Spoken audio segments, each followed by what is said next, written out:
Lesson 9, Preparing to Treat Others with Reiki. The more you practice Reiki, the more clearly you function as a channel for healing energy. This is why self work is essential. It lays the foundation for everything else. If you're carrying energetic blockages, limiting beliefs, doubts about your abilities, or unresolved attachments, these can subtly interfere with the flow of Reiki to others. While the energy still moves through you, its impact is shaped by your own energetic state. In essence, you can only guide others as far as you've gone yourself. This is not a limitation. It's an invitation to deepen your own healing first. So you can hold space for others with authenticity and strength. This is why I have changed course to working yourself on yourself first. It's not selfish to work on yourself first until you feel ready to work on others. Creating a daily practice so you can heal the healer or remember what you already know will help raise your energy levels and ability to work on others. Taking the time to eliminate your negative beliefs, blockages, and personal issues is of the utmost importance in becoming a clear, effective energy healer. Now, you can definitely, right after this class, go out and work on everybody. But what I have learned, and I've read a lot of books, so I don't remember exactly where I picked it up, is if your energy level is supposed to be 100%, but you're only at 50%, and your client is at 25%, you can only bring them up at the most to your 50% level because that's all you're at. They can bring you down a little bit, so you may meet in the middle, somewhere in between their 25 and your 50%, or you can bring them all the way up to your 50, depending on how much work they have to do and how dense they are. So that's why it's important to do the work on you. And just remember, while you're working on them, you're also having Reiki go through you. So it's still working on you as well. So your vibration is going up a little bit more the more you work on people. But it is important to try to raise your level. And you're not going to get, you'll be trying to think of how to explain it the best. You'll bring yourself up as high as you can for Reiki 1. And then if you decide to go forward in other levels, then you'll level up again. So maybe you do 100% of Reiki 1, and then you do Reiki 2, and it's a 200%, and then Reiki 3 is 300%. You'll just level up each time, and it's kind of like layers of an onion. We'll do a little Shrek. You're like onions. You have layers. And uh, the weekend, before finishing up redoing this class, I did a lot of energy work. And I found once I removed all the heavy big things, all these little things started popping up that I didn't even realize. I couldn't sense them because the big things were kind of pushing them back down further, like the big things were right in my face. So you may find that you clear something out and then something else pops up and it'll feel like, is this ever going to end? But it will. And there'll be less and less because you'll be moving more and more things out. We will also get more into working with chakras and clearing them in Reiki too. That is part of still working on self, although you'll be able in Reiki 2 to start charging services for other people. But I want to go further into energy work and clearing the chakras out in a daily practice that I'm going to set up for Reiki 2 once I start rebuilding that course as well. When I get to Reiki 3, I'm going to go further into energy work and shadow work. We'll do more mediumship, working on your intuition then. And you'll learn how to do cutting cords, psychic surgery, and more intuitive medical treatment, or not, I will say medical treatment, intuitive healing. The next two courses are when we turn the light up to the highest levels. They'll go up a wattage, like a three-way bulb is the way that they describe it through all the courses. Reiki 1 will get you started on the path. Remember, we're only just turning the light on in this course.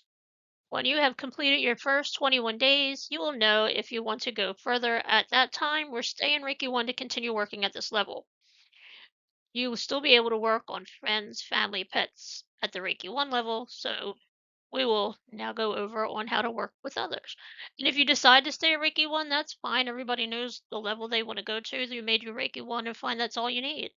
Or you may decide not now, but later that you want to come back after you've done it a while and level up at another level. You can always come back You can always like I've taken Reiki one probably 5 or 6 times. So if you go through this course and you love it, but maybe you feel like you didn't get enough, you can always find a teacher local if you want to do an in-person course as well, or another online course. It doesn't hurt to get tuned by other people if that's something that you wanted to do also. Everybody has something different to offer in every class, or every teacher has their own style. The appropriate environment. It is important to create the right setting whenever possible for a Reiki healing session. You may work from home and be able to just use a spare room for healing. If this is not practical, you may want to look at the viability of joining your local therapy healing center. In most cases, you'll be able to rent a healing therapy room at a reasonable hourly, daily basis, or weekly basis. The room should be light and clean and feel safe.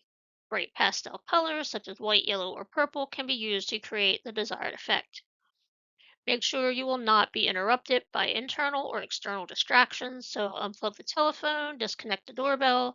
If you're working from home, let your friends or family know your schedule so they do not disturb you. If possible, always use the therapy table. Alternatively, you could use a strong table with thick blankets on top. You will need two pillows, one for under the client's head and the other says for their feet, but I would say more for under their knees. That's where I've always used it at. Make sure the room is heated to a comfortable level. Some people may get cold just lying still on your treatment table, so always have a warm blanket available. And like we talked about, or we will talk about when you get to how they feel as you're working on them, you will get hot while you're working on them, or you may get hot and they may be freezing cold. So just working on them can make them cold too as the energy goes through them. So it's always good to have a warm blanket of some kind available for them. Add a plant to the room and some crystals under the table to help with the right energy. Some people like to work in total silence during a session. I prefer to work with music. You can use classical, ambient, or new age to help. Music can also help the therapist relax and allow them to focus on healing. Natural sounds, ambient music like whales, dolphins, or running water are very therapeutic and relaxing. We recommend that you play this music while you treat other people and yourself. There also is Hertz music now. You can get a Spotify account. There's Hertz is different frequencies that help heal, so you can use that as well. There's also a wider range of music created especially for Reiki. They have been designed to run for length of treatment, with bell or chime added at 3 to 5 minute intervals to let therapists know when to move their hands to another position, which is great for people who start out. I have a link for it. I don't know if it's downloadable or not, but I have it in the Reiki group as music that you can use with the chimes in it. I want to circle back to the crystals under the table. Just keep an eye out on that. When I did my very first Reiki class, the lady said she was using crystals because, she was trying to really power it up. And her client, how they can start popping like bacon when you start laying hands on people. So her client was really popping, like twitching everywhere because the crystals gave too much energy. So she had to remove the crystals. So if you use crystals on the table, under the table, on your client, keep an eye on your client to make sure that they are not being overloaded with energy that's making them uncomfortable. Burning incense or oils can add a pleasant aroma to your room. However, be careful as some people are sensitive to certain smells and it may cause them to experience an unpleasant therapy session.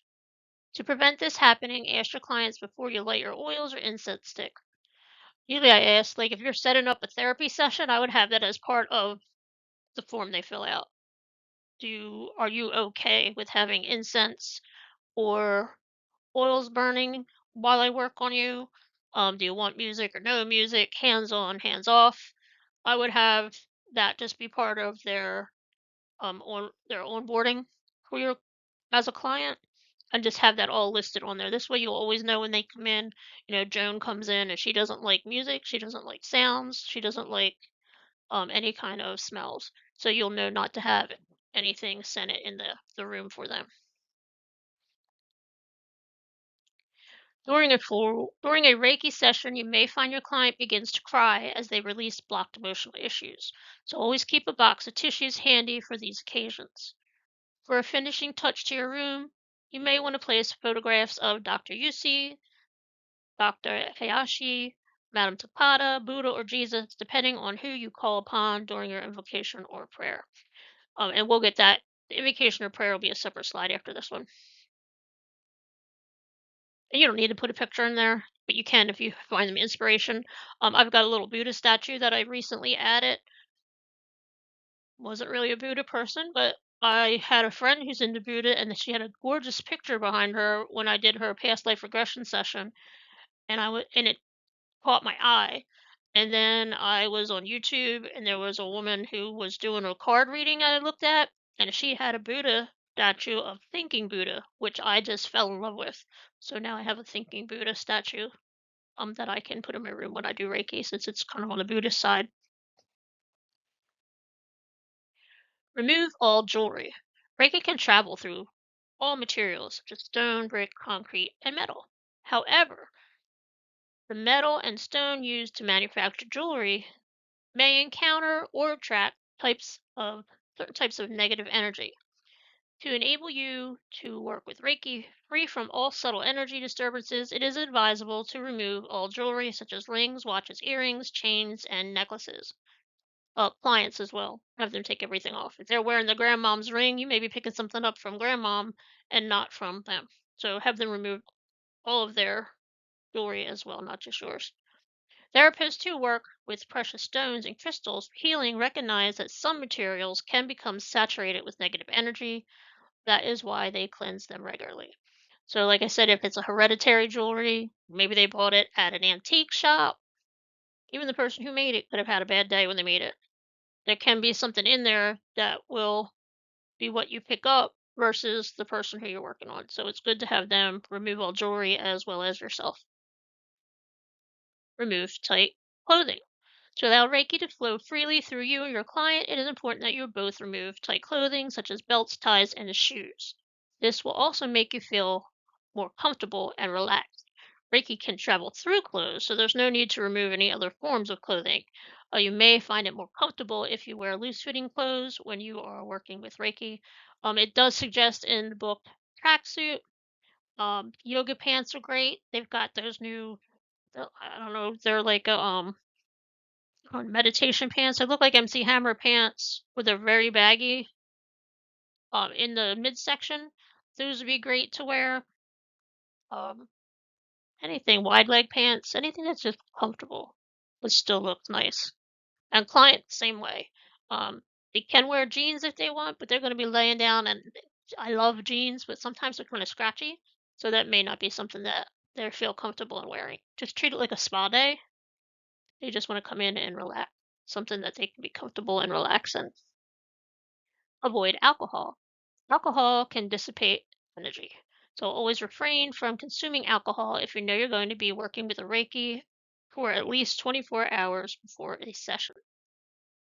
Personal hygiene. Ensure you smell and appear clean and fresh. Avoid wearing strong perfumes or aftershaves. If you smoke, make sure you brush your teeth or use a mouth freshener. Ensure you smell and appear clean and fresh. Avoid wearing strong perfumes or aftershaves. If you smoke, make sure you brush your teeth or use a mouth freshener. Refrain from eating garlic, onions, or any other food that may leave you smell on your breath. Wash your hands before a Reiki session using a lightly scented soap or neutral soap. Your hands encounter your client's face and skin, so it is important for hygiene purposes and the peace of mind of your client to have clean hands. So I worked for a little bit at a chiropractic office. We had, I did the therapy tables, and we would clean them off. We used Mrs. Myers. Mrs. Myers smells like heaven. We would wipe the table down with Mrs. Myers in between clients. Scent is nice. If it's somebody who is okay with scent, the scent is good. And if they buy that same Mrs. Myers, they see the scent, they'll think of you when they're using it. They'll have that automatic relaxing. It'll bring like a memory. That scent will bring them back to working with you. You can even use the same hand soap that matches the scent you use on your tables. It's important to wipe the tables down in between clients. We used to put a towel down and then we would wash the towels. So we would wipe down the table, we would put a new like a bath towel down so they had something to lay on. Have little eye masks for over their eyes. They make disposable ones. And we used to do the tens units. But it similar situation here. We also used to chew gum after lunch just to I don't do it anymore because it's got fake sugars in it, so I don't chew gum. But you want to make sure you're up in people's space. You're near their face. You're touching their body. You want to have clean hands and fresh breath. So you're in their personal space.